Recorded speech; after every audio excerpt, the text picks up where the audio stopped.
Hello everyone. আজ আমি এই কিউট ড্রয়িংটা শেয়ার করার পাশাপাশি আমি তোমাদের সাথে শেয়ার করব ছোট থেকেই বাচ্চাদেরকে কেন ড্রয়িংয়ের প্রতি আগ্রহ বাড়াবে। ড্রয়িং আমাদের হাতের স্কিল ডেভেলপের পাশাপাশি আমাদের নতুন কিছু ভাবতে শেখায়, নতুন কিছু করে উপস্থাপন করতে শেখায়। সাধারণ জিনিসগুলোকে ক্রিয়েটিভিটির দ্বারা আমাদের অসাধারণ করতে শেখায়, নতুন ভাবনা চিন্তা ধ্যান ধারণার উন্নতি ঘটায়।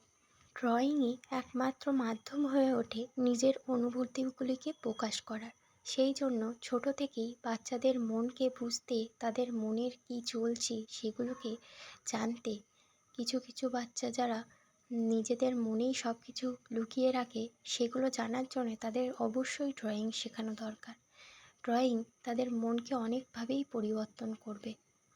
আবার এমন কিছু বাচ্চা থাকে যারা স্কেচ করতে একটুও পছন্দ করে না, তারা স্কেচের উপর কালার করতে বেশি পছন্দ করে। সেই সব বাচ্চাদের উদ্দেশ্যেই বলবো যে আগে যে স্কেচ করাটা আমাদের জরুরি, সেই জন্য তাদেরকে কোনো কার্টুন থিমের উপর ড্রয়িং দিতে হবে। কার্টুন থিমের সাথে তারা নিজেদেরকে রিলেট করতে পারে। তারা কার্টুন যেহেতু পছন্দও করে ও ছোটোবেলায় কার্টুন তারা দেখে, সেই জন্য কার্টুন থিমগুলোর উপর ড্রয়িং দিলে তারা ড্রয়িং করতে আগ্রহী বোধ করবে এবং তারা ড্রয়িংয়ের প্রতি একটা আলাদা ভালোবাসা জাগবে।